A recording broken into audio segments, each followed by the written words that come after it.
Good morning, everybody. I would like to welcome you all to yet another session of knowledge sharing conducted by SolutionBuggy along with MSME DI and NI MSME. The event, as you all know, is Food Pro Mega Summit 2022. It's a mega food summit that will be held over 5 days and across 10 sessions, starting from 13th October to 18th October. The topic for today is future outlook for the beverage industries, where we talk mainly about the challenges and opportunities in this sector, along with potential marketing opportunities. Before I start, a quick introduction to what SolutionBuggy does. We are an online platform to connect the manufacturing industries to the experts. We're proud to say that we are India's largest platform for the MSME sector and have about 10,000 experts on the platform and have completed about 2,300 projects across India over the last 6 years. I'll keep this introduction brief. I am Guru Prasad Bangle. I'm director at SolutionBuggy and have about 20 plus years of experience in consulting. At this point, I would want to thank all the associate sponsors for this event, which is MSME DI, NI MSME, Consulate of Israel, the Wadhwani Foundation. In fact, we might have Mr. Samir from the Wadhwani Foundation also give a small introduction about their foundation and what they do today. Next, we have WASME. Then I have NIAM, which is the National Institute of Agriculture Marketing. NABI, which is the Agriculture Business Incubator, one of its kind. Then I have PBFIA, Plant-Based Food Industry Association. India Startup 360, which basically promotes startups in India, especially in the manufacturing side. And then I have APIDA. In this session, we have two stellar, food processing technologists, and one, an enterprising person, an entrepreneur. I'll just quickly introduce all of you to them.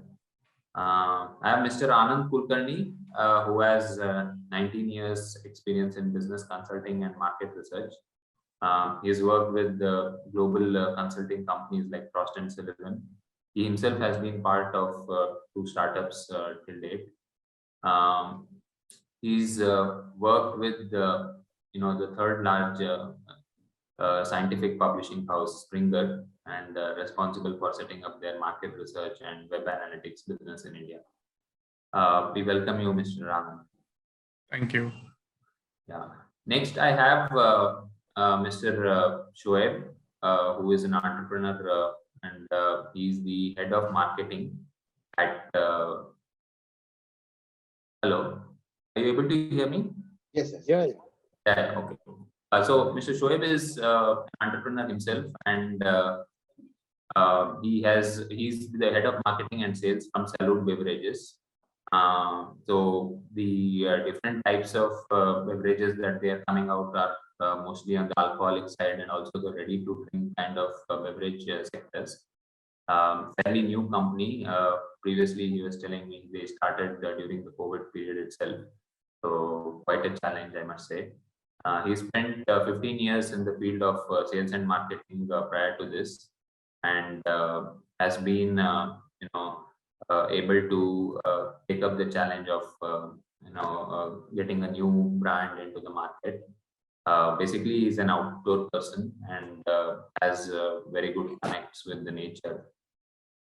We welcome you, Mr. Shoaib. Thank you, Guru. Yeah. Next, I have Mr. Sumit Pandey from OHP Consultants. He's a food technologist by qualification. He has immense experience, more than 30 plus years in the Indian food and FMCG industry. Has worked with the big names such as Amul, Britannia, Kisan, Mother Dairy. Also has worked abroad in Africa for about 3 years. He's been doing independent consulting, freelance consulting since 2018, and has been associated with SolutionBuggy itself for the last 3 years. Has done a lot of projects in food formulation, market research, and also new product development. We welcome you, Mr. Sumit. Thank you. Thank you. We are privileged. Yeah. I think with the introductions in place, I would now want to proceed over to the session for today. I will invite Mr. Anand Kulkarni to take over and walk us through his presentation.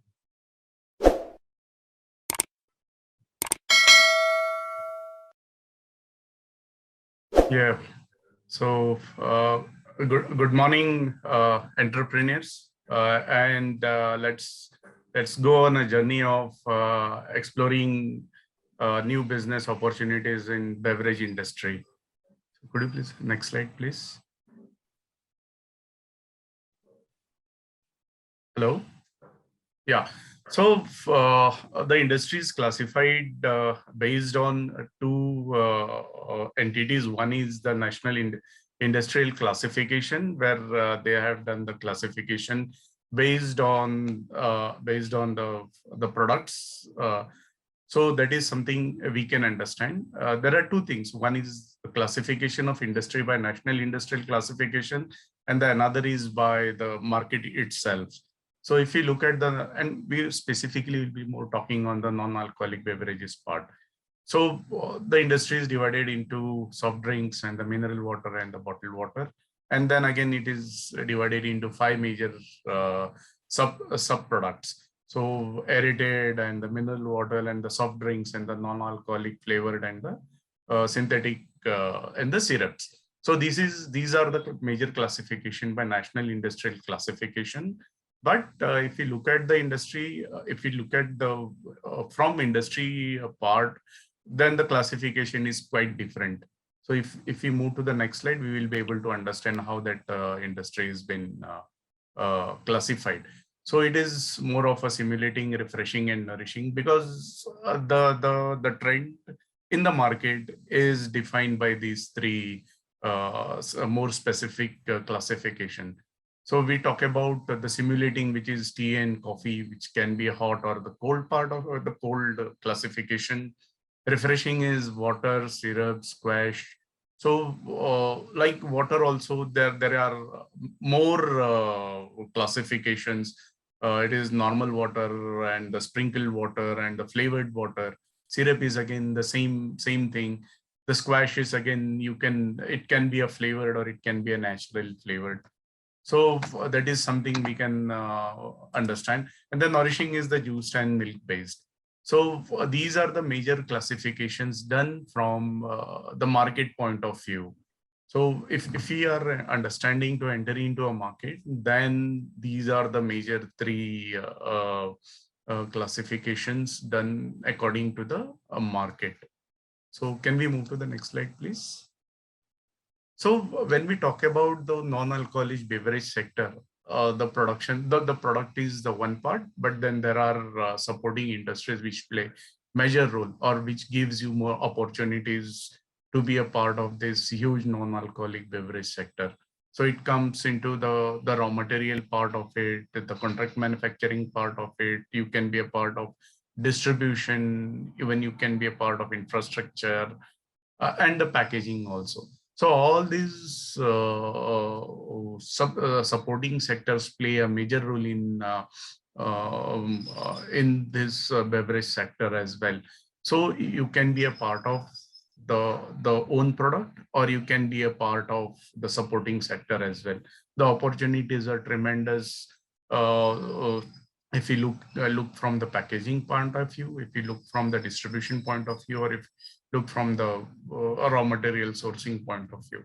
So it is not only giving a thought that, okay, I want to enter into a market and I want to get only a product into market. That is one part of it, but you can always think on the other aspects of the business as well. So it is a direct and the indirect support to the non-alcoholic beverage sector. So yes, there are a lot of opportunities, and we can always explore explore the part whether we want to be into a product manufacturer, or we want to play a supporting role to the product manufacturer. So the opportunities are humongous. So could you please move to the next slide? So now we understand how big is the market. It's mostly it's an unorganized market. 20% market is controlled by the organized players, and the regional players control the 80% of the remaining market. So today we are talking that it's almost 67,000 crore market, and expected to grow around 1.4 lakh crore market by 2025. So that is a huge opportunity if you want to enter into this market. And then again, if you look at in the last slide, I have mentioned how the market is distributed based on the multiple segments.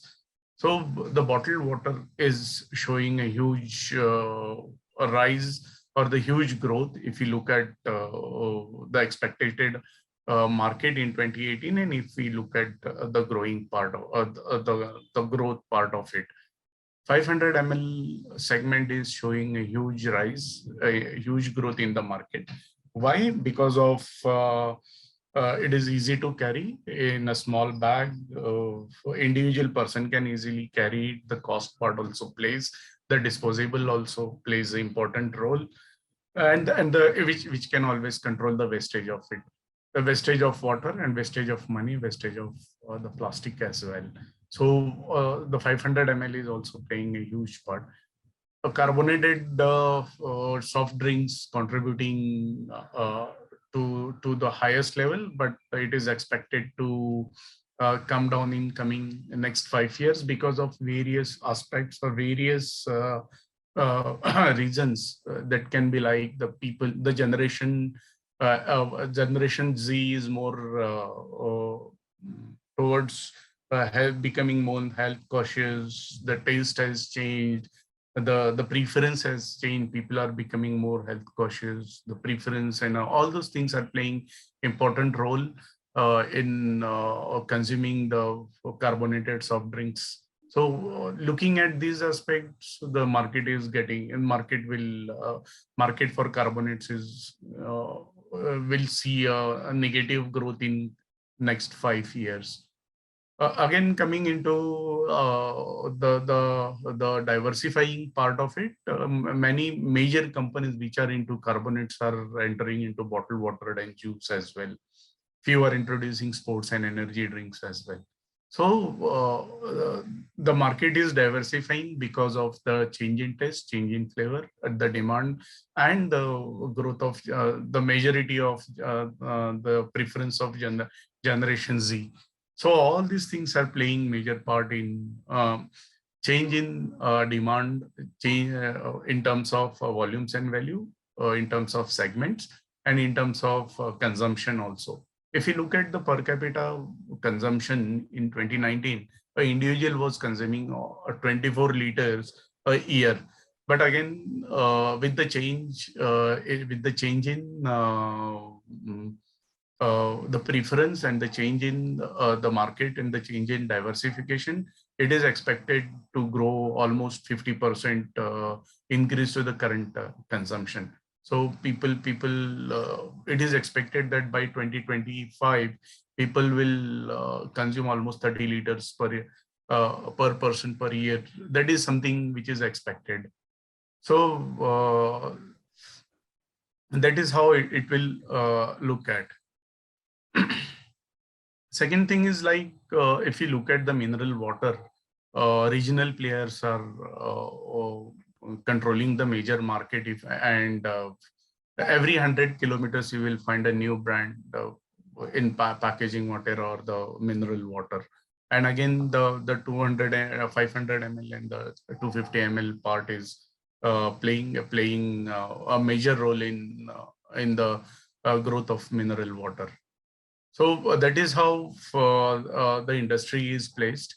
The growth of ready-to-drink tea and coffee is is a new entrant in the segment, and which is expected to grow in coming years, because the major players which were in the carbonates and water and juice are also introducing introducing their product in this segment. So going forward, we can have a ready-to drink tea and coffee on the go rather than waiting at a tea stall and having it.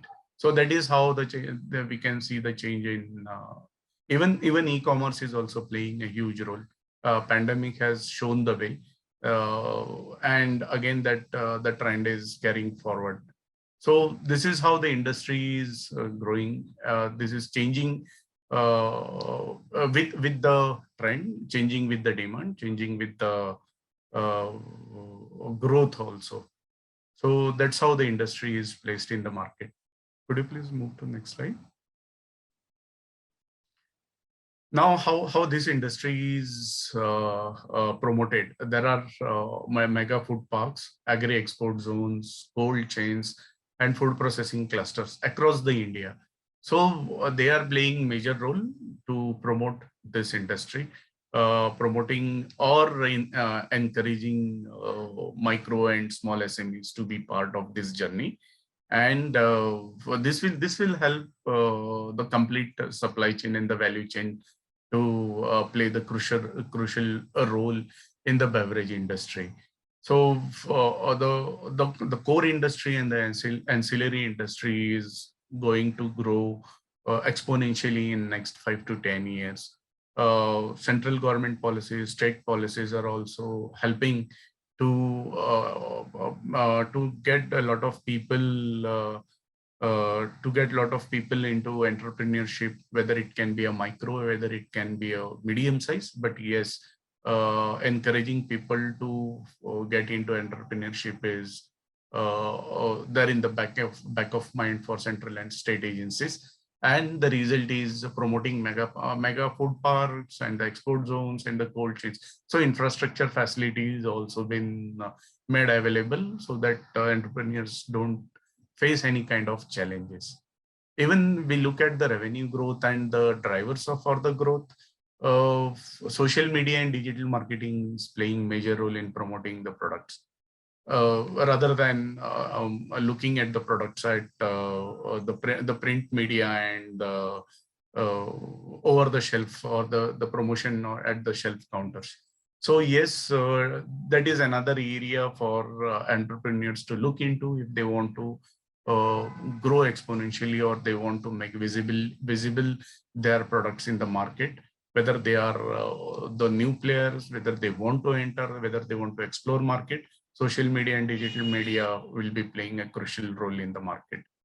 Even if you look at the post-COVID, the brands, new brands which are introduced in the COVID period has shown exponential growth in revenues as a part of it. Why? Because the digital and social media has played a very crucial role in promoting this. The markets were closed in pandemic area, so social and digital media was the only way forward to promote their products. Yes, so this trend is going to be continued for next 5 years as well. So heavy digital marketing and social media presence would be playing crucial role if you want to move forward, if you want to introduce new products in the market. Yes. So this is how things are. Now, if you look at that market drivers, low calorie drinks. Why? Because of the generation, the age between 10 and 49, 63 crores. The taste, the taste has changed. The demand has changed. Become more health freak, looking towards healthy lifestyle. Low calorie drinks is going to play. Even FSSAI is also planning to cut down on salt, sugar, and oil consumption. So that is going to be a major role if we look at the market drivers. E-commerce is also, as I mentioned, e-commerce is also going to be playing a major role. You don't have to walk to a shop over the counter and buy the products. So it will be made available through e-commerce chains. So that is another area which is driving the market. Even the purpose and the time pressed lifestyle is playing a major role the long working hours, the long traveling hours, the fitness and the lifestyle. All these, even the earning capacity, all these things are playing major role in changing the taste and the changing the products in the market. So that is one. That is another area which is driving the market. Sustainable packaging is another area which is really changing the rules in the market. People are also talking about the sustainable packaging, and also the preference is also there for sustainable packaging, which going forward keeps the product very fresh. The taste, the flavor is also maintained on a longer period. So that is another driver which is also playing. And the flavored waters, earlier that was a plain water. Now flavored water is also coming into picture, and that is driving I think the market. one thing which I want to also highlight at this point is with this new SUP ban, there is a lot of reliance on glass bottles and also another form of packaging. Yes. In fact, a few years back, I think Chai Point in Bangalore was one of the few players who came out with this flask for coffee and tea, which is reusable. Sorry, which is recyclable. Yes. So yeah, so that is something which any new entrepreneur can look at just on the bottling of the juice aspect. Or any liquid for that matter, because I think eventually the goal is to get rid of all the plastic kind of packaging materials for liquids. Yeah, exactly. Right. So yeah, so even Chai Point has introduced that reusable carry boxes that has been replicated by many multiple tea and coffee chains across Maharashtra and other states also. That is visible change which we are looking into. So even that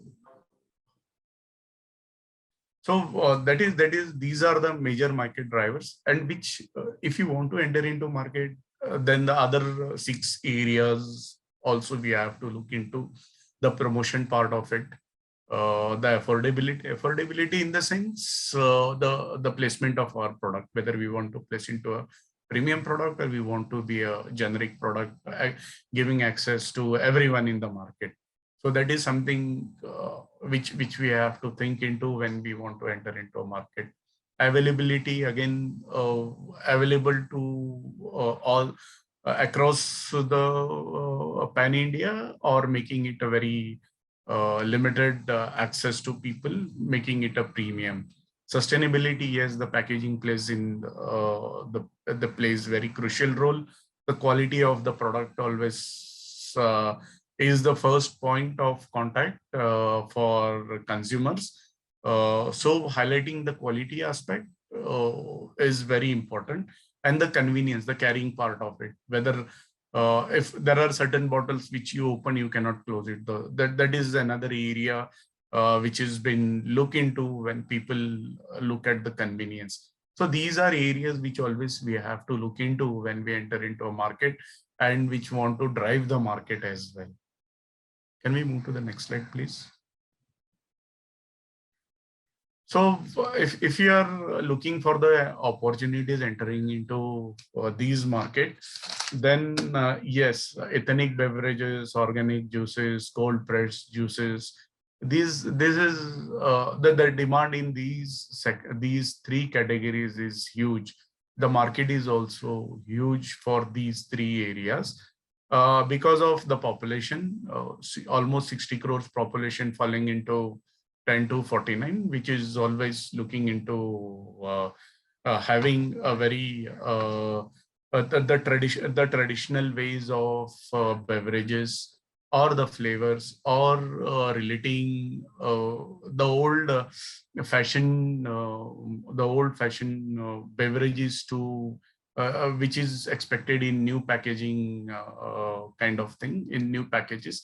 For example, if you look at in our grandmothers used to give us the jaljeeras and shikanjis and ampana at home. They used to prepare at home, and it used to be served. Now the similar products with the same flavors, with the same intensity is coming into packaging. So that is something we are talking about, the ethnic beverages. Cold beverages, again, 100% natural beverages, chemical free with full of nutrients. So these are certain things which are been in demand by the population. Now, organic juices we are talking about is like where very health cautious people are looking into it, like juices derived from aloe vera, jamun, bitter gourd. So these are certain juices which are also coming into market, but majorly these three areas are controlled by the regional players or the local players. So yes, there is a huge opportunity, because earlier also I have mentioned that 20% of the market is controlled by organized players, and the remaining 80% is for regional or the local players. So when we think about entering into the market, we can think about the local market, we can think about the regional market, we can think about the pan-India market. So opportunities are always there. Thing is that we have to do little bit. We have to do the market study.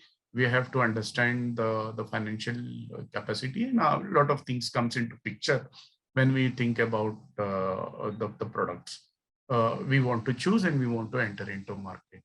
So ethnic beverages are like, I am giving few example is like sugar juices, jaljeera, shikanji, ampana, lassi. These are coming under ethnic beverages. So this is something which is naturally is there, and then we can drink.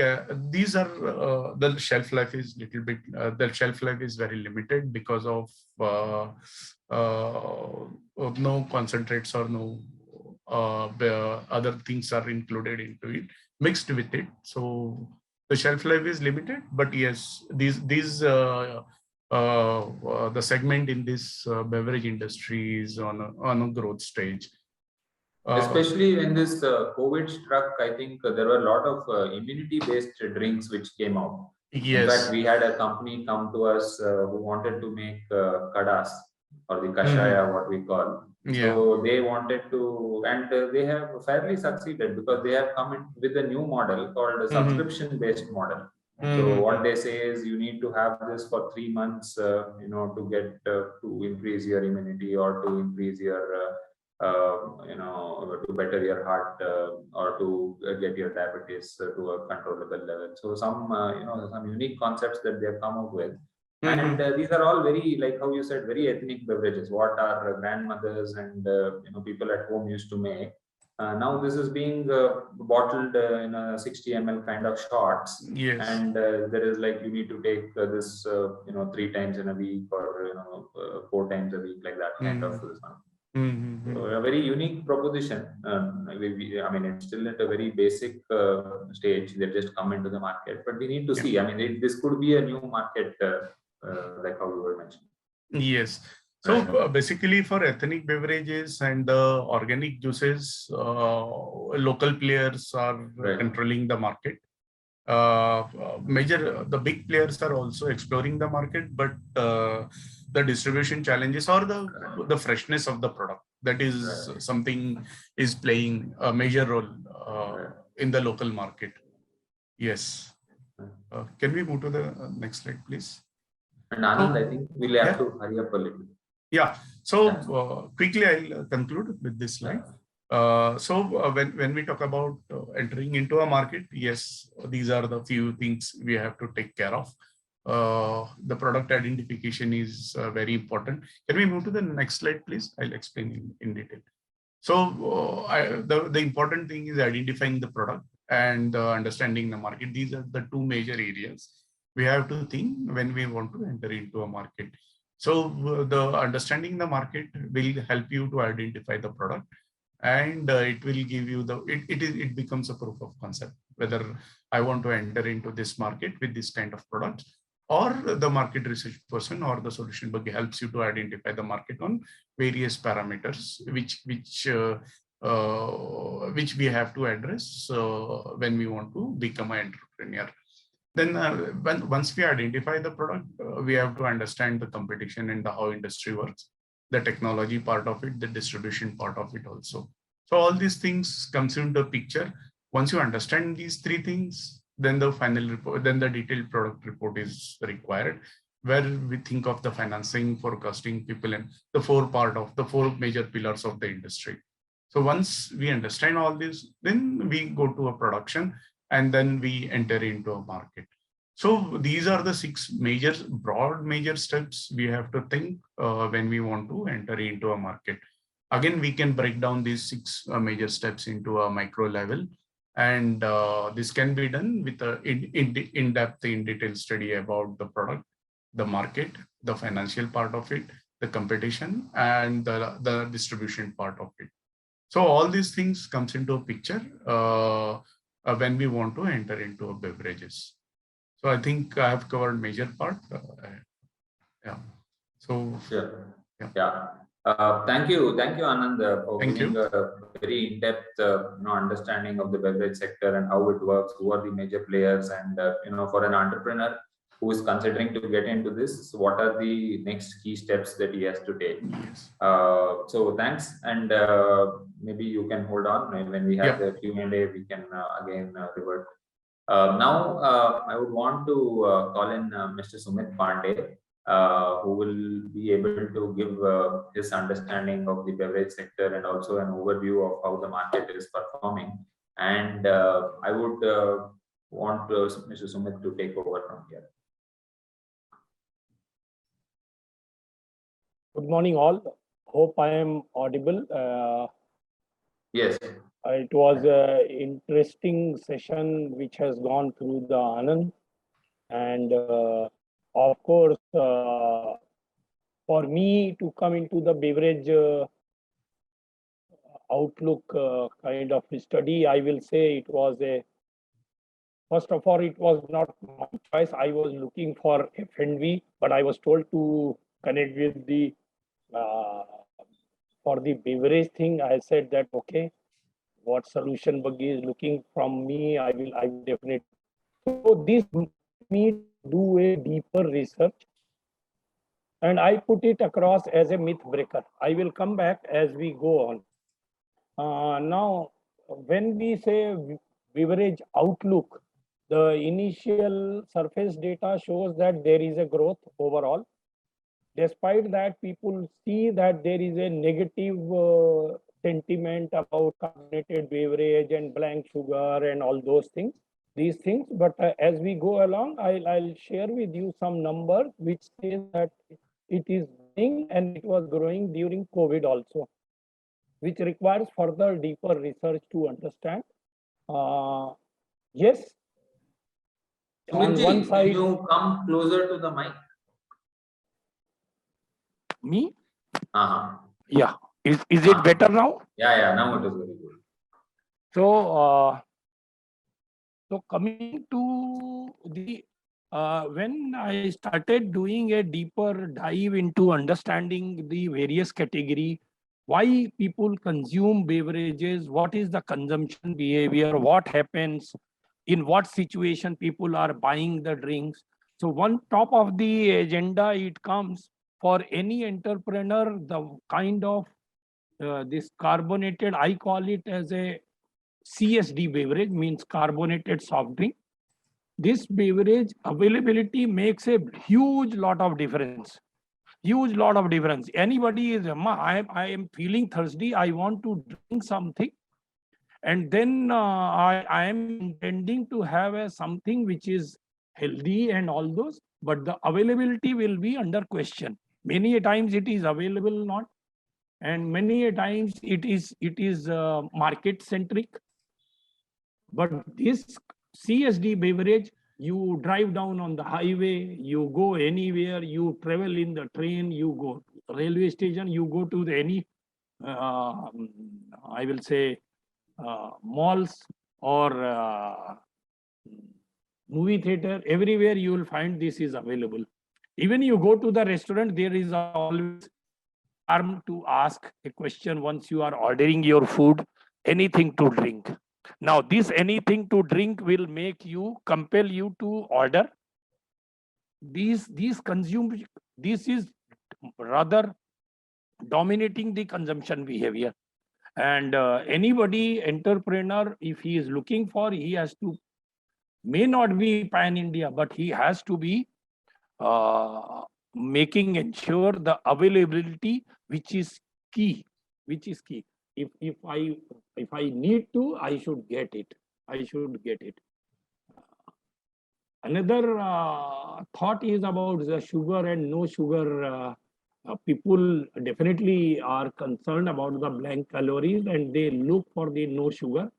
And fact is that it is costlier than the sugar soft drinks, and that makes a big discouragement point to people are opting for the drink, which is another point which comes about the carbonated and versus fruit based. I have done the study, but hands down carbonated beverage are way ahead than any other. Coming to the traditional beverages, what Anand has also touched upon, I will be also putting across some exciting things to know as we go along. Okay, moving to the next slide, please.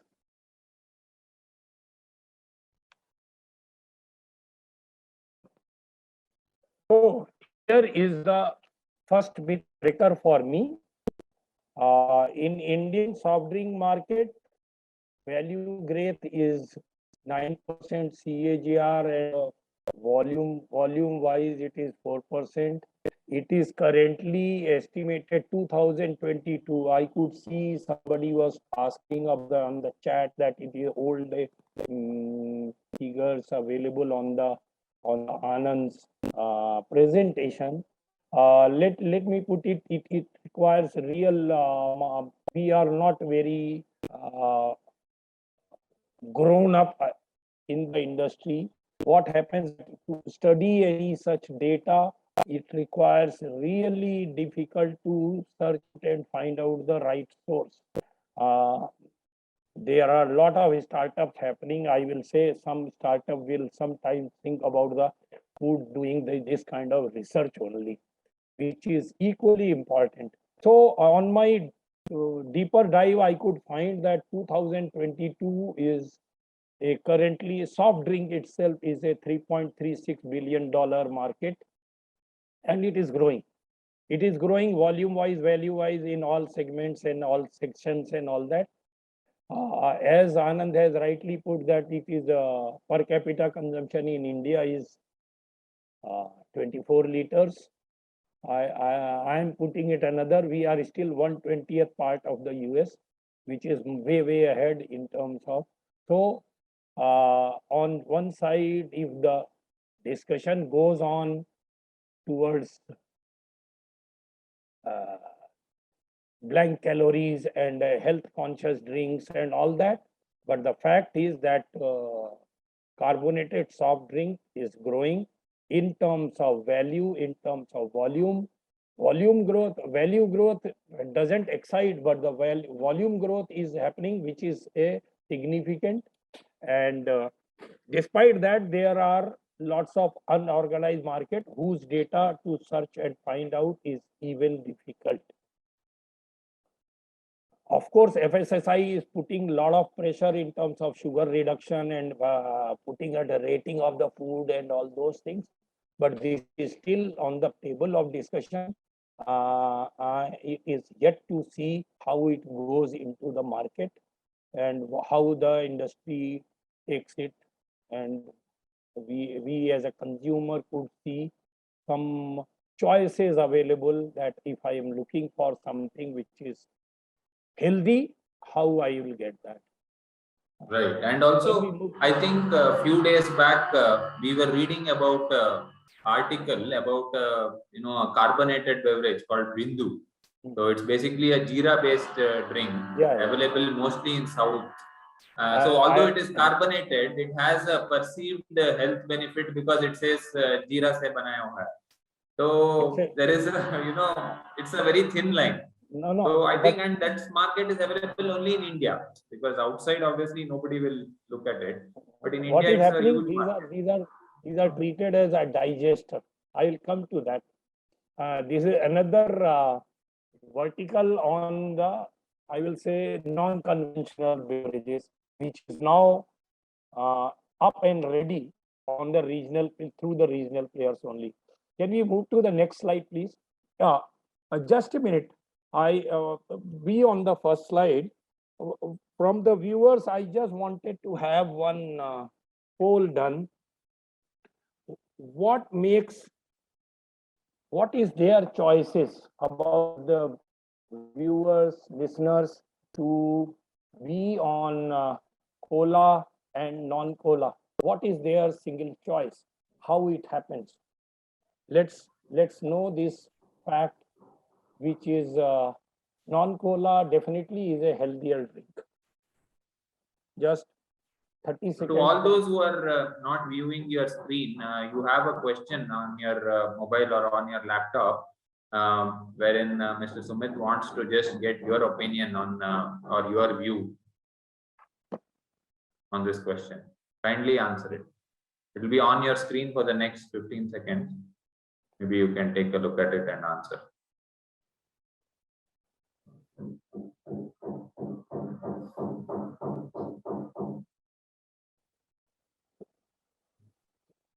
Anyway, so we'll move to the next thought process. As I have mentioned, here it is against the trend. It's good. It's good. Thrilled to know only 68 people have responded out of 125, 128. Okay, good. At least 50% participation is there on the active list. There will be some more questions coming, and I'll be very keen to know that. It helps me in my research way forward also. Coming to, as I have mentioned about how sugar, non-sugar is affecting. Yes, people want, and even the popular brands, those who are giving no sugar or low sugar options, they are very selectively available. Whatever may be the reason is yet to be explored. I couldn't, if you want to find a diet or something like that, Coke, it is in very selected available. However, if you are looking for carbonated soft drink, it is available everywhere, anywhere where you want. Coming to what is how's the share going into the carbonated soft drink? Yes, it is one of the research. There can be a debate, but this is just to know the people, to understand where it is. Yes, regional brands are making a lot of impact, because on the remote part where the availability is the question, still some carbonated soft drink reaches, which is eye opener, and it is growing, and it is growing significantly, which was observation done by my previous speaker friend, and I could also find this research as important. Coming to the impact of COVID, this was the another myth which I have seen, that people have become health conscious, and they are looking for something which is healthier and all those things. But even during the COVID time, it was growing in terms of in the volume side. Volume side it was growing, which is important. People travel, then they drink carbonated soft drink. People were worried about COVID and got affected, but then also the volume has been growing, which is a I will say eye opener. And I will not say it is good or bad. It has nothing to do with that. But point is that for the entrepreneur, it becomes important to understand that uh, carbonated soft drink has a bigger market available and it is growing. That's what my point of research was, to understand and come to at least some conclusion which is a significant for any entrepreneur to enter into the market. However, if you are having this product on your basket, you can add few things which will give you impact. Uh, no colors, no artificial flavors, of course preferred. Of course preferred. No chemicals and preservative is preferred. But if you are thirsty, looking at something to grab, whichever is available, that is the key takeaway for this whole research from my side. Can we move to the next slide?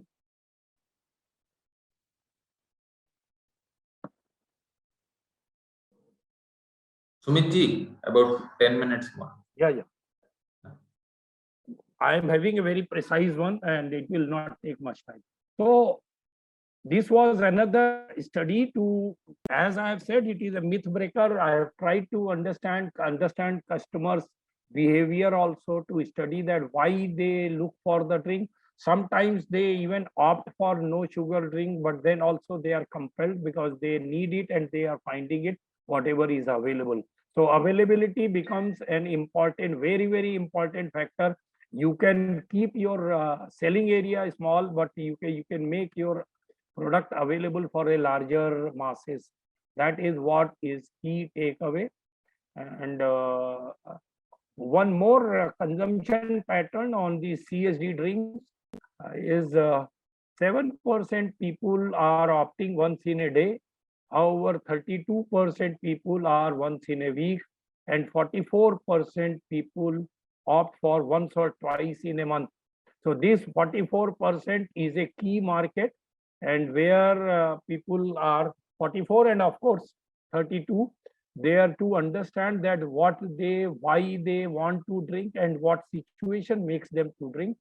So this drink consumption behavior, if we understand, we are able to pinpoint, okay, how I am going to take my business forward.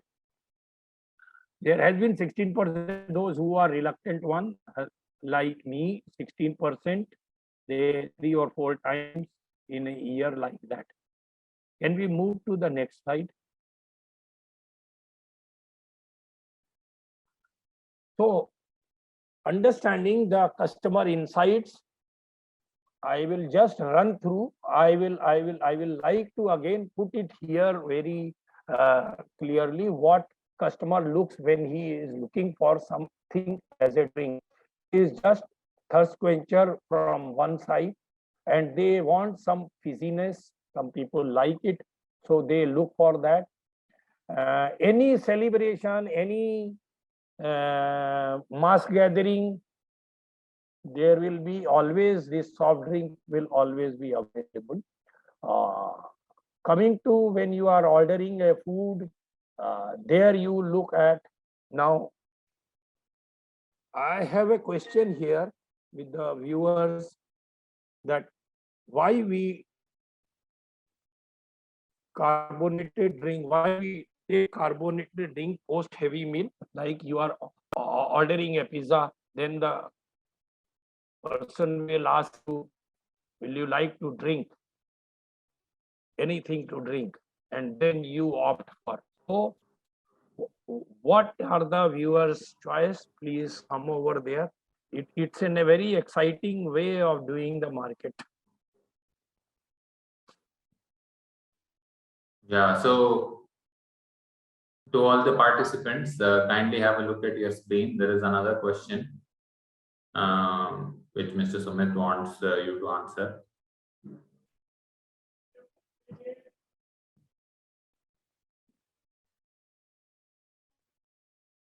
It will be on for another 10 seconds. And yeah, Sumitji, I think you should have put an option as not both the options.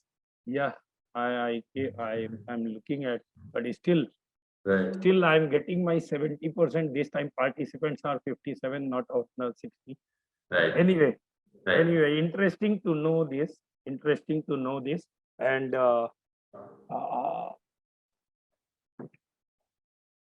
it is always, it has come in my research that 86% of the customers are looking for a healthy alternative, and whatever Mr. Anand has emphasized, yes, the potential is there, but price and availability are the key thing. We can't go and put it something. If I'm looking at a thirst quencher, I will say it is thirst quencher which is equally at the same price, and it is healthier in nature and available when I feel like. So then you are going to be the more looking at the volume. So this is the important takeaway for the point to be considered by the any entrepreneur who's looking for. One more finding, about 77% are willing to consume no sugar added soft drink, but they didn't find it to be there, and it is expensive as well. Can we move to the next two graphs, which is just showing the market, how it has been moving? I will quickly take this away. Per capita sales consumption, non-alcoholic beverage, it has been year on year, it has been going significantly in terms of per capita consumption. However, the same is in the value size also, what is the market size. So any entrepreneur entering into, looking for to enter, they have a not to think about whether this market is there or not. It is going to be there and it is growing. That's what I will say. As COVID is also in our past, but then also we have seen during COVID also it has been growing. So there is a future for this market segment. Can we go to the next graph, please? So this also, in a way, what are the various drinks available and how it happens? What are the total market size? What are the, of course, the black one, if you see on the left side of the screen, you call this sports drink and energy drink. This is an exciting market, new products coming up. People are becoming health conscious, and when they do exercise, they need to have a quick protein drink. So this market is definitely coming up significantly, and unfortunately I could have done the study up to 2021 at least, but unfortunately searching data and finding out these kind of researches is extremely difficult. Can we go to the next, please? Now, what is there in innovation?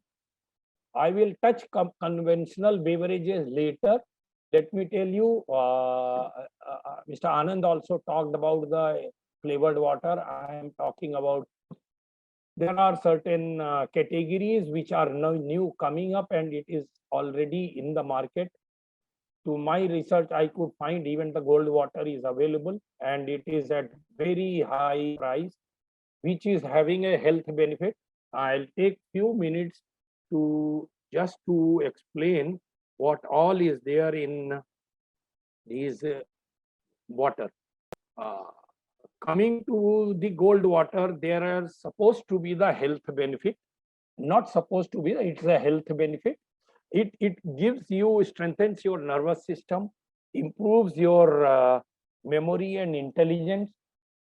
If I go back to our roots, we will find people have been affording and drinking water in a, not the steel glass or the glass steel, or you can say any other packaging.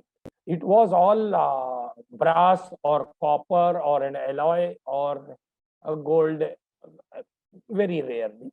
But these are having certain benefits, and it is a niche market category. But the gold water as a brand, it has been US FDA approved brand, which is there in the market, and very high price, but it has certain health benefits. Same is with the silver and the copper. Copper, even let me tell you, some very organized company has also come into a copper water. However, we all know that I'll come to the alkaline water also. Copper, sorry, we had seen that people are storing water in copper jug, and now copper jugs are plenty available. They are storing it in their offices and drinking it as of their choice.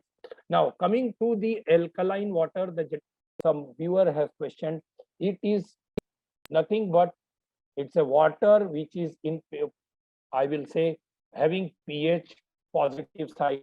What is pH? It just checks the acidity of the water.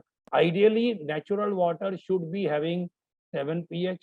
And when you say alkaline water, you make your body more alkaline, which is more creates immunity to your health. And all these beverages, what we talk about, carbonated and all fruit-based drinks, sugar, they create acidity. So alkaline water is always having a positive side. Unfortunately, these are very high priced, very high priced.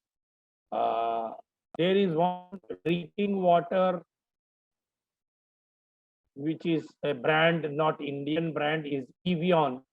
I could say is a spring water.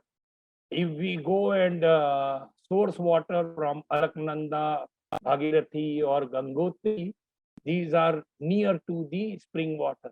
But the terrain is such difficult, no one is able to, as of now, do it. And I don't know what are there are certain difficulty challenges in terms of supply chain as well. But these are waters which are new category emerging out of that. Infused water, I would like to put it, fennel seeds, turmeric water during COVID time, ashwagandha water, it has also come up. Then there is a water, you are using fruit flavored water. These are certain things which are available overseas market, but now one can find it in the Indian stores as well. And there are certain flexibility should be there in the you can say relaxation in the category of sweetness and non-sweetness category. There should be, instead of when we say fruit drink and or the sweetened water, that there is a still 5 to 12% sugar. I will say no sugar also can be a better water. So these are different flavors which are available, and no sugar water can also be done. Coming to the conventional, already Anand has touched upon, and it is available in the various parts of the country.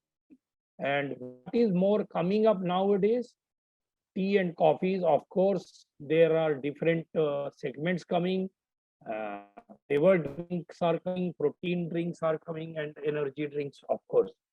Smoothies are another thing which is a drink, but it is between the meal. If you are in an office and looking at something that is also a healthier option coming out. We'll go to the next slide, please. Quick, just 2 slides left. Now, to sum up, I have just put it across what is the process for set up a plant. So concept selection itself is a very important thing. Survey and feasibility, which is important, they're part of market research. Then comes your selection of the site. If you are taking water as your beverage, water-based beverage, then the selection of site is extremely important, and the water availability is important. Higher the TDS water, groundwater, and the groundwater you are not able to draw. There are certain regions in the sea where you can draw water from the ground. So these are certain points. Technology and machinery selection, of course, very important part in terms of what technology. And the moment you go in the beverage side, you will be trying to know what is the bottle per minute I am going to fill that. Now, this requires a very important question because investment can't be done every now and then.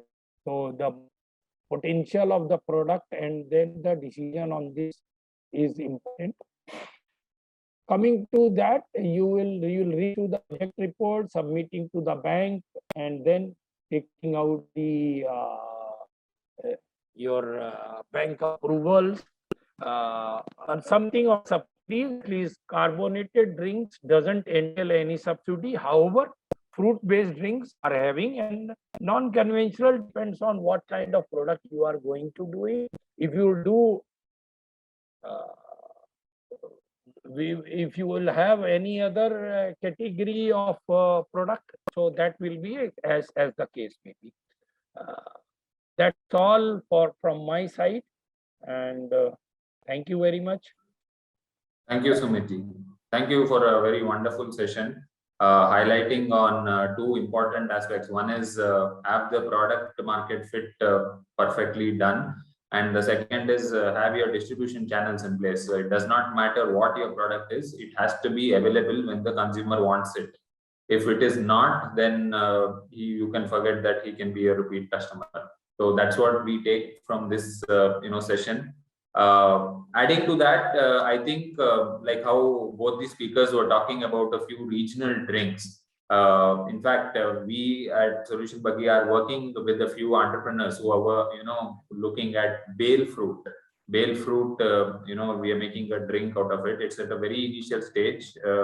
And then another person who wants to slightly vary the kokum drink that is available, especially in Maharashtra. And he wants to vary it a little bit and add some fizzy, carbonation and things like that, and then see how we can take it forward. And then another drink which is caught a lot of people's attention is Nata de Coco. It's basically a tender coconut water infused with some of the pieces of the coconut as well, with again flavoring and different flavors that are available.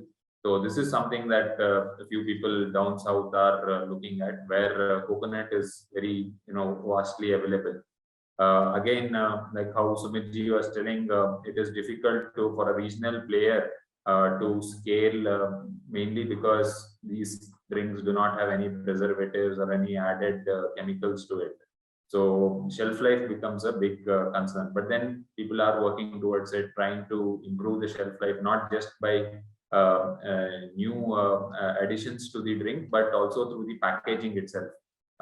Trying to see if retort packaging and things like that and all can be looked at. This is again an immense potential that local entrepreneurs can look at. Thank you, Sumitji, for your session. Before I move on to the entrepreneur on this session, who is going to obviously take us through carbonated and also something more special, the alcoholic beverage sector. Just 5 minutes, I would want to bring in Mr. Samir from the Wadhwani Foundation. Firstly, I'm proud to say that the Wadhwani Foundation has supported us in this webinar series that we are having. And Wadhwani Foundation, like most of you know, is again helping the MSMEs and also the manufacturing sector as such. But to hear more from what Wadhwani Foundation has been doing, just a 5-minute, kind of a session, which Mr. Samir will be taking us through. Mr. Samir, over to you. Hi, all of you can hear me, see me? Yes, Samir. Great. Good afternoon, everyone, and I'm glad to be here. And thanks, Guru Prasad, for sort of introducing me. This is exciting. Food and beverages is a very dear topic to me for the last 30 years in my entire consulting career and in the avatar of non-profit as a part of Wadhwani Foundation for the last 3.5 years, 4 years. I've been associated with food and beverage sector. So very quickly, let me tell you in 5 minutes what we are all about, what we do as Guru Prasad requested. So we are partners to SolutionBuggy, and the reason that we exist is because we want to help the millions and millions of micro, small, and mid-sized enterprises, the MSMEs, which are today at a suboptimal, sub-efficient level as far as India is concerned. We have a firm belief that unless the MSMEs really become mid and large in their size, and today 98.5% of our 70 million MSMEs are really small size.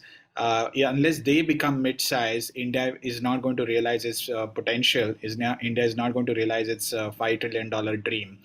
Our foundation's aim is to basically make sure that we create employment. And the way we want to do that, the theory of change, is that by making the engines that create employment more robust. And one of the most important engines that we have is MSMEs.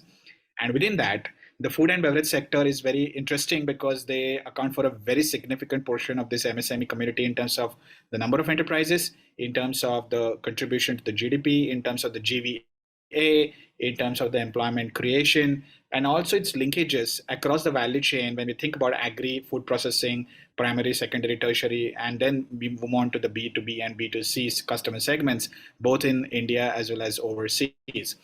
So it's a very mighty important segment for us. As foundation, we do three things to these SMEs. And because we are not in the for-profit game, single pay, a single rupee to our clients, what we do to these clients evaluate in three dimensions. The first is we help them diagnose what needs to be done to their enterprise. If you are a 10 crore company and if you want to become a 100 crore company and 1,000 crore company, what are the 5 things that you should do? What are the 3 things that you should do? And we have automated and productized the diagnosis that needs to be done to any company. So we have developed an online diagnostic test, which is backed up by 300 human years of consulting experience, which basically is like a blood test, right? So you take a blood test, you know which parameters are working, which parameters are not working. We will administer that test to you, and answer comes out within 24 hours, a detailed report as to your health check, your organization health check. So that's the first thing that we do. Second thing we do is the help in implementation and transformation support. So we are not just people who are going to prepare brilliant slides and great statistics and really excite the audiences with our intellect. We are the people who are going to handhold you in implementation of your transformations, right? So in the journey to 10 crore to 100 crore to 1,000 crore, there are so many bottlenecks and problems that you will encounter as entrepreneurs. Our job is to do program management and make sure that you solve it. The third thing that we do is that it's not about solving or accelerating your growth, but it's also training you with the skills to equip yourself to do things on your own. So for example, if you were to look at the opportunities that a lot of my sort of speakers talked about, fellow speakers talked about before me, you need to be trained on skills to how to size an opportunity. You need to be trained on skills as to how to compete better. You need to be trained on skills of how to use technology. And this is something that we do as a part of our process to equip you, to empower you with those skills and capabilities. So we do 3 things: diagnosis, implementation of the transformations, and learning and development help, so that you become skilled enough to become your own consultant, to become your own advisor. On top of that, for larger companies, we also fund the transformation initiatives. So for example, if you hire anybody, any of our predecessor speakers or even SolutionBuggy, to be able to solve your problems in terms of food and beverage growth, there is a certain money that you will incur on them, right? As a foundation, we are happy to sort of support that funding, because to hire an expert, you need to incur that cash, right? And there is always a trade-off between whether you're going to incur that cash on expense on raw material versus hiring an expert, right? So what we do is to incentivize you to hire an expert, and we fund that. So apart from these 3 things, we will also fund that based on certain criteria.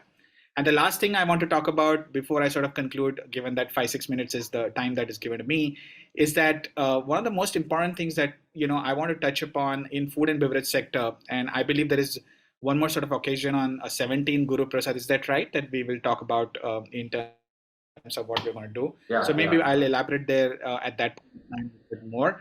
But I think there are, from my point of view, there are a couple of themes in food and beverages which are really shouting out globally as well as in India, based on our experience of having helped about 56 of food and beverages company in the last 3.5 years. So there is health versus indulgence trade-off.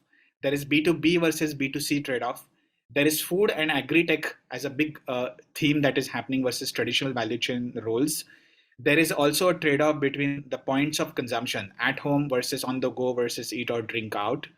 There is a fair bit of change that is happening between the domestic players versus the MNC players. There is a convergence that is happening between pharmaceutical companies in the food area and FMCG companies in the food area going on the health platform. There is a change which is happening in terms of the way food and beverages company need to finance themselves between the choices of equity and debt.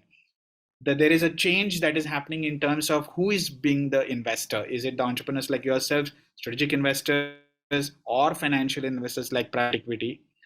There is a trade-off that we see based on the last 3,000 companies that we have studied in food and beverages in the last 4 years in terms of ROC versus profitability versus scale. And finally, there is a big theme which is happening, which is today everybody's talking about, but nobody's implementing, is all about sustainability and ESG, right?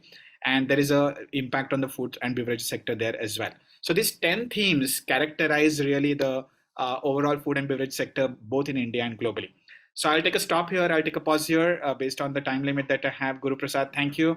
And we can talk about it more on 17. Thank you. Sure, Samir, sure. That was like a quick fire round, right? So yeah, thanks for giving a brief introduction of what the Wadhwani Foundation as such does.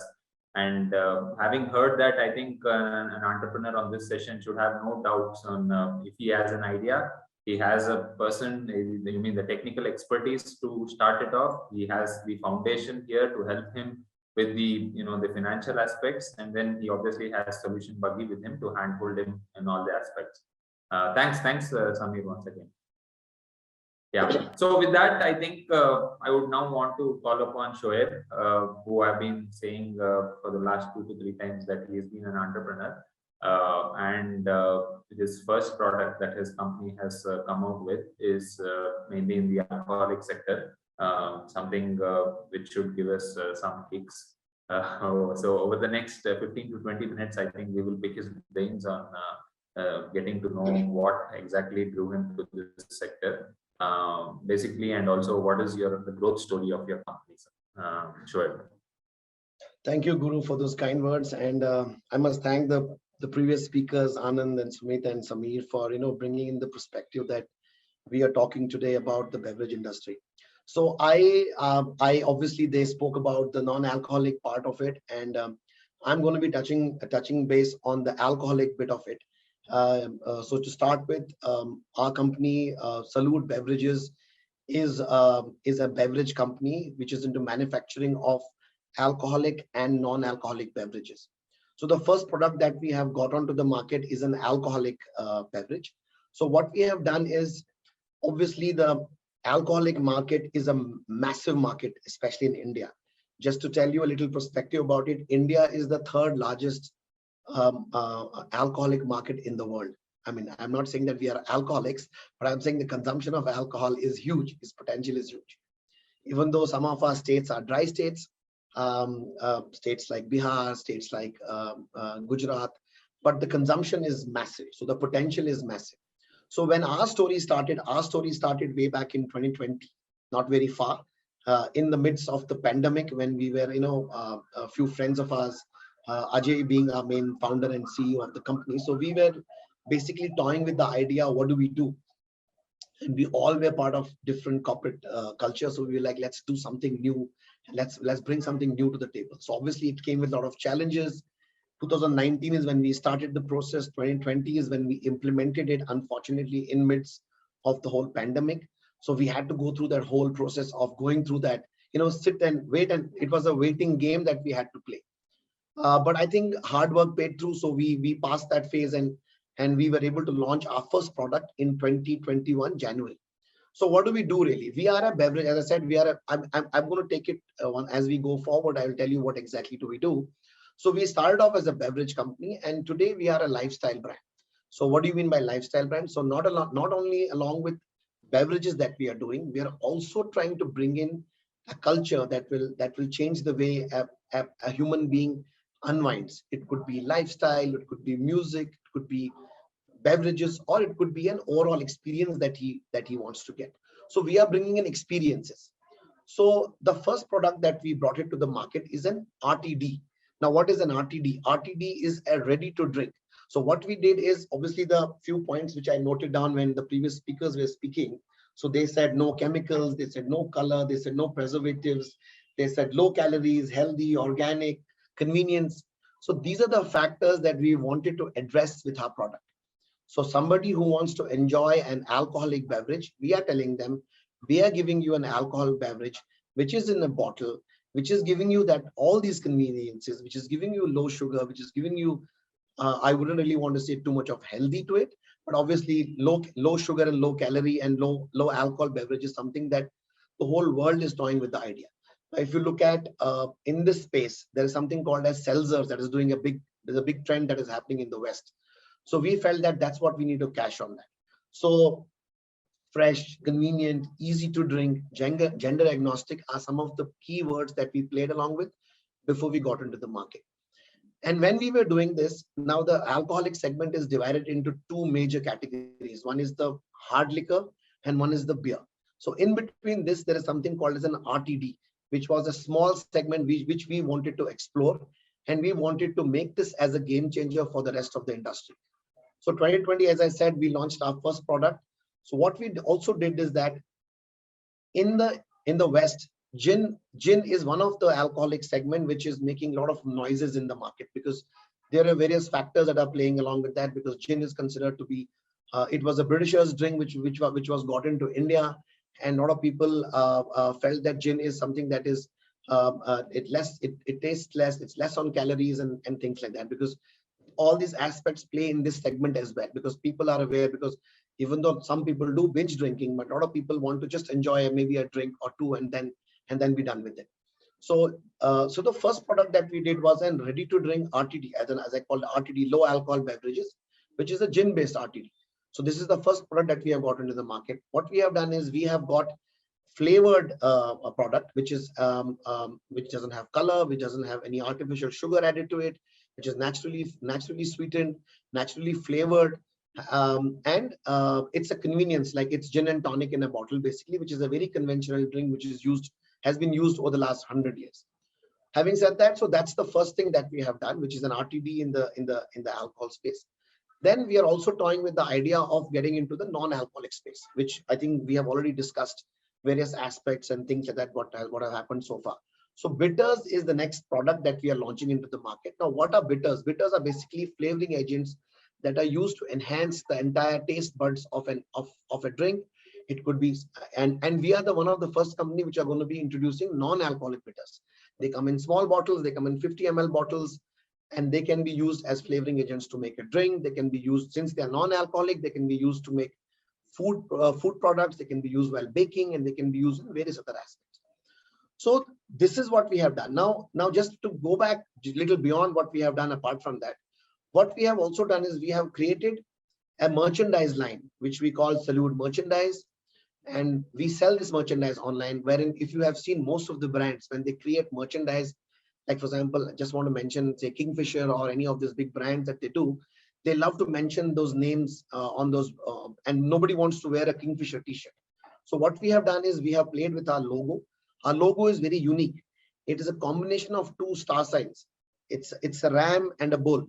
So it's the aggression of the ram, of the bull, and the calmness of the ram that comes together. So we are saying two things coming together, and that's what the ethos of the company is based on. So merchandise is something that we have ventured out into. Music is something that we are playing with. So we are getting into music space, wherein we are creating music which we are releasing on different platforms, and that can be converted into an IP, which will be obviously made into an event kind of a thing, and wherein people can come. It's a coming together of different things where people can come enjoy the alcohol or the beverages. They can probably explore the merchandise, and they can also experience the whole vibe that we are going to create with this kind of properties that we are making. So having said that, so that's the basic, like, we started 2020, and now currently we are available in 4 different markets. We are available in Karnataka, we are available in Goa, we are available in Chandigarh, and we are available in Delhi. These are the 4 states, and we are adding few more states going forward. Also, we are looking at getting international. We are also going to be the first Indian brand that is going to be sending their stuff to markets like Mauritius and the Middle East, because MMI is going to be our massive distributor in the Middle East, who's going to help us to distribute our products in 11 different countries. We are also working on a few more products that are going to be alcoholic and non-alcoholic products. And obviously we are keeping these things in mind. We want to keep it natural. We want to keep it tasty. We want to keep it free of preservatives. Obviously we can't because since we are also a carbonated drink, the currently that we have in the market. But we are playing, we want to give the people something which is easy to drink, which is fresh, which is convenient, and which is more like a lifestyle that is given to the consumers. So now, having said that, now if you look at Indian consumers are obviously gearing up or warming up to the whole idea that there are a lot of Indian companies who are giving them something that they probably would have got something outside India, but it's available in India right now. Now, these products that I'm talking to you about, these have been available in the rest of the world for a period of time now. Now, when we talk to a lot of consumers, they come back and tell us that we had seen this somewhere in Spain. Now we can get the same thing in India, or is it an international company, or you are a franchisee? But we tell them that we are an Indian-based company, we are a Karnataka-based company, even though our manufacturing unit is in Goa currently. But we are in the process of expanding. We are in the process of looking at additional, manufacturing units where we can, manufacture for different states, because the consumption is going up, the production is going up. So these are some of the factors that we are keeping in mind as and when we go forward. Having said that, challenges, I'm sure there are some challenges that we face. As I think Sumit had mentioned, availability is the key, because if you are not available in a particular place, the consumer can always go for something else. So I think availability, which I will obviously talk, that's been the key for my marketing initiatives when I have been, because I'm leading that piece. So we feel that if a customer walks into a place, if he walks into an outlet, and we are also divided into two different outlets. We are also divided into on-trade and off-trade, which I think Sumit again mentioned, and Anand also touched based on, because being from the beverage industry. So there is on-trade and off-trade. So just to give you an example, off-trade is something wherein you can only purchase, you can't consume there. And on-trade is something where you can purchase and consume at the same time. Like for example, a restaurant or a bar or any pub can be a on-trade can have a facility. And retail, any of the stores where you can go, it can be a modern trade store or a retail store. It could be a spa, it could be a metro where you just can buy and probably take it back home. And so that's a segmentation of retail and on-trade. So coming back to that point, so availability is something that is very key. Second, what I think Sumit also mentioned about is the packaging. So we are obviously evolving. Like when we launched the product, we had a crown cap on our product. Now we are moved to the ring pull. The ring pull is something where you don't need an outside force to open your product. It can, so basically convenience is what we are adding to the entire portfolio of our products. So it's going to be a ring pull where you can pull the crown off and you can consume it. Not that we are asking people to consume it or any public places, but I'm saying obviously, it comes with the disclaimer that you need to be responsible, because I think we are talking to a community which is about 21 and plus. So we want them to be responsible. We want them to be, also just to give a little perspective about it. During COVID, we actually collaborated with one of the COVID old age homes based out of Coorg. So whatever we sold for those 2 months for our merchandise, we actually donated all the profits to that, Cheshire Homes is what it is called. So that's one of our CSR initiative that we have done. Also, to just talk, since somebody spoke about sustainability, obviously we are a little far away because our numbers are not that big where we can look at recycling our bottles and other things. But what we did as an initiative, we created a line of product which was made from recycled wood, and it was a coaster that we did, recycled coasters which are actually available on our website, which we can purchase. So that's something that we did from the recycling part of it. So we are obviously aware that we want to be sustainable as a part of the entire ecosystem. At the same time, when I think Sumit spoke, not Sumit, I think Samir spoke about some of the job opportunities and creating different functionalities wherein different subdivisions are dependent on a industry like beverages, because packaging, delivery, transport, and these are some of the ones which are dependent on this.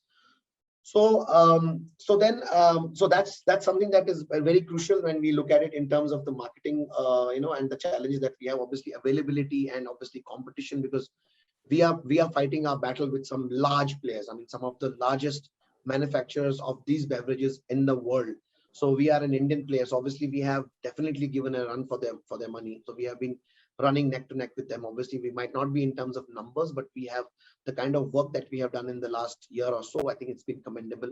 So I think it's hats off to the entire team of Salute. And just to add this, so Salute basically means cheers. The word salute. So it's cheers to life, cheers to good being, cheers to health. So it's a Spanish word which is usually used in the European circuit, and obviously a lot of people do use it here as well. So that's the thing behind the word salute that we use. So, and some of the other things that I want to touch base is consumer attitude towards buying beverages. So obviously a consumer is spoiled for choice. A consumer wants the best. He is price sensitive.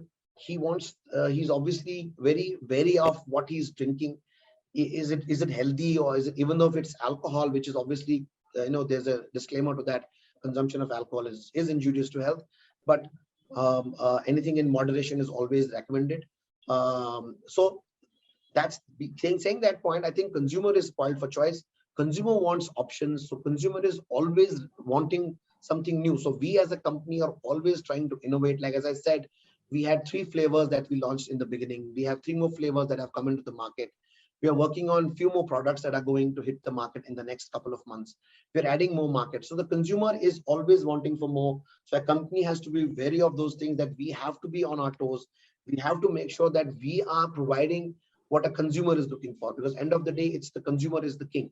Consumer is something that we need to be aware, which is unfortunately the case in the Indian market. In most of the scenarios, we do not give too much of importance to post sales. Like once we sell a product, we just forget about it. We don't really realize that these are the guys who are going to come back and buy our product.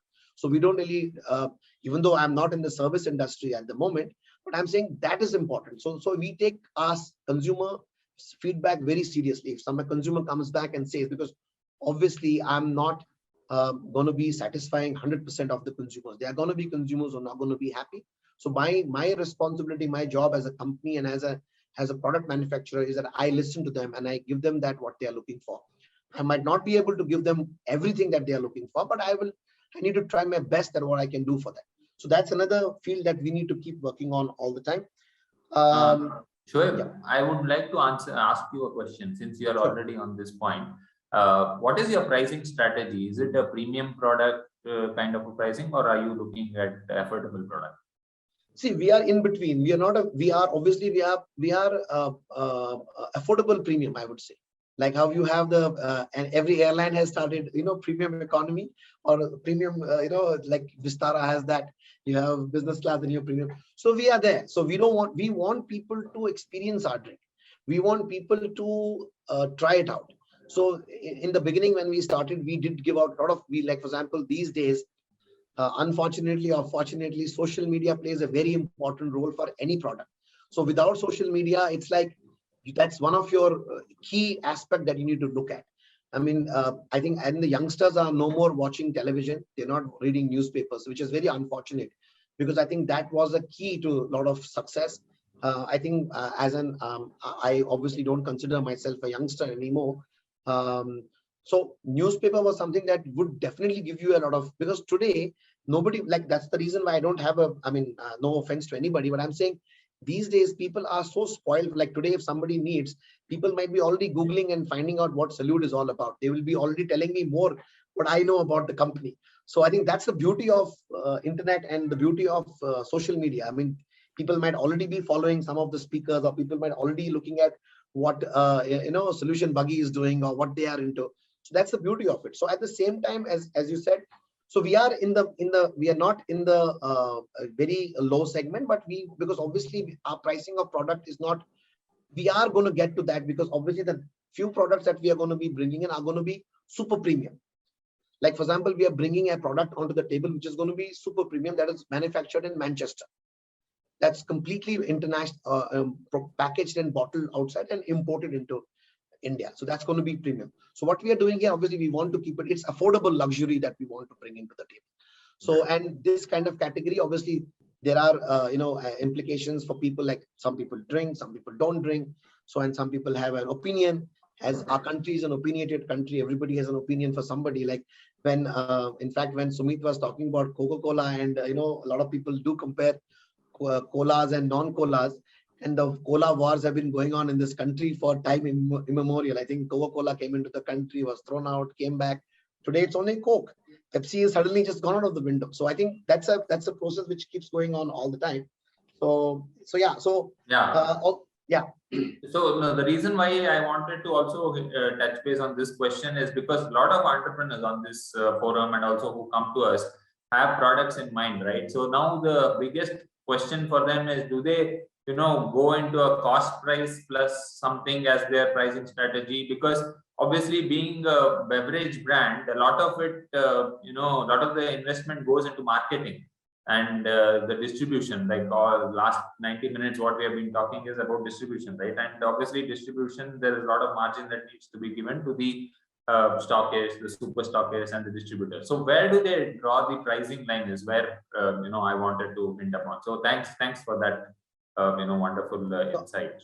So just to add to that, I think India is a price sensitive market. We like it or we don't like it. I mean, there are people who are buying Porsches, which is costing you 2 crores, but at the same time, people are bargaining for Alto when they are buying and they want an extra seat cover and extra all that. So it's a market for both. So it depends where do you want to position your product. Like my product is a mass product. I mean, we want people to, obviously it's a, it's a volume, and any beverage is a volume game. So we want people to, consume it. But at the same time, we have to be, obviously there are costs that are involved in setting up these processes that you just mentioned. There are distribution processes, there are manufacturing processes, and I'm not even getting into the government, which I think in the beginning somebody said we have a separate session for that. I mean, that's something that we have a regular fight that we all, as entrepreneurs and public, or citizens of this country have been looking into. So that's an ongoing thing. But yes, we do have to keep in mind that it justifies the product that we are putting onto the market. It could be very, as I said, it could be varied. It could be, but depending on how you're positioning it, I think it answers that part of it. So, having said that, I feel that, it has been a great journey for us in terms of what we have brought into the market. We have created a separate segment altogether, which is an RTD, because RTD, as I saw in the previous 2 presentations, also it was mentioned, but it had a very small segment. So this is a challenging segment. We were really, I would say, brave that we wanted to get into this space. And today I would love to say that we have created a spark, and this is hopefully going to turn into a big storm, and it's going to be bringing a lot of changes into this industry, because a lot of players are coming into the market. A lot of the big players who were not in this, like players like your Johnny Walkers and your InBev, which is your Budweisers and all that, they are also toying with the idea of getting into this space. And hopefully we are this market leader. Hopefully we will be able to sustain that and take it forward. So I think that's been a great, obviously there's been a lot of learning, a lot of challenges, which most of the points that we have discussed. So I think that having said that, so I think the last point that I want to discuss about is what is the future of beverage industry. I think beverage industry, I think as per my stats are more towards the alcoholic at the moment. I think it's growing anywhere between 5 to 6%. It is what it is growing at the moment. And I'm sure most of the stats are available online for people to look at. A lot of these surveys are available, like your the Sullivan research and the Mintel, which is available. I think everybody has. I don't want to bore them with those numbers. I think you can find those numbers online. But it's a growing industry. Beverages, as somebody, as also I would say, Sumit, when he mentioned that when somebody has a heavy meal, and why do you? I wanted to answer that. Unfortunately, we couldn't answer that. I think it is also the carbonation also helps you in digestion. It helps you relieve that. Even though a lot of people don't like the carbonated drinks, but it helps you when the moment you have that heavy meal biryani when somebody has, and I think Coca-Cola on top of that does help you relieve that pressure from all sides. So having said that, so yes, so this industry is a growing industry. There is a huge potential in this industry. We as entrepreneurs are trying to create that space wherein we could be market leaders and people could follow. Obviously, we are following some people. We are trying to create a niche for ourselves. We are trying to make sure that we take this product to a global level. As I said in the beginning, we are in the process of getting into the Middle East and to Mauritius. And we are also getting into other states as well in the country. It's a challenge. It's, as I said, distribution is one of the major challenges that we have as an industry, because transport, breakage and things like that. So in our category right now, we are obviously doing, we are bottling at the moment. We are getting into the canning bit in the next phase, because once we are importing our products, we probably will get into the canning stage. And having said that, I think another important point that any entrepreneur, or I think the rest of the two speakers also mentioned about it, there is huge potential. We need to find our calling. We need to find what we need to do, what we are trying to bring into the table, and also be aware of what our potential is and how much. Obviously, there's money that is involved in that. How much of money do we have to pump into the business, and then the growth is everlasting from there. So I think that's what I could say. I mean, if I would sum it up, I would say that the alcoholic industry has been a backbone for the Indian, most of the states in terms of the revenue, especially during COVID. We did have our challenges because the shops were shut. We were not, obviously we were not available at that time.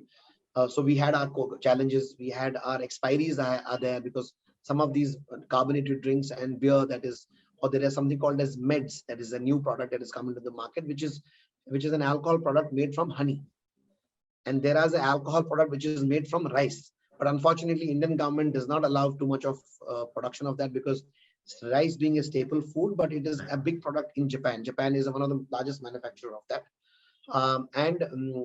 Having said that, so I think we did go through a tough phase during the COVID times as an industry, but I think it's going to bounce back and things are looking, they're going to come back to normal, and it's going to be up and away from here, hopefully from here.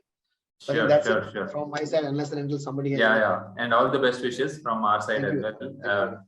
And like in every session for food and beverage, we have always seen that we are overshooting the time. Today also, you know, it was such an engrossing session and we never even got to look at the time. But unfortunately, we have overshot the time. I would like to conclude here and thank all the participants and the speakers for a wonderful session. Right from Anand Kutarni to Sumit Pandey to the small session from Sami Sate, and finally the entrepreneur Mr. Shoaib, who has taken us through this entire overview of the beverage sector, I should say. And thank you all for being patient listeners. Whatever questions you have, a few of them we have answered, a lot of them we were not able to answer. But do write into us. Our team will, you know, connect back to the experts if you have anything specific to any of these speakers. We will connect back to them and try to get an answer for you. In our entire endeavor in this entire webinar series is basically to bring in more knowledge to the entrepreneurs who are coming to us, or to the existing industries, especially in the food and beverage sector. At any point, you might feel that, you know, some of the statistics or some of the numbers might be not matching to what you are seeing, but I would say that, you know, most of these are taken from verified sources. And also, you know, you obviously know that there are various, I would say various inputs that were taken when these research documents are made. So based on that, there could be some differences, but we do agree that, you know, the whole overall outlook for the F&B segment in India especially is up and away. So do keep that in mind. And I hope all of you will connect to the next session, which starts at 3. We are going to talk about the fruits and vegetable processing. Thank you once again to the panelists and to the speakers. We had a wonderful session. Thank you guys. Thank you everybody. Thank you. Thank you very much. Thank you.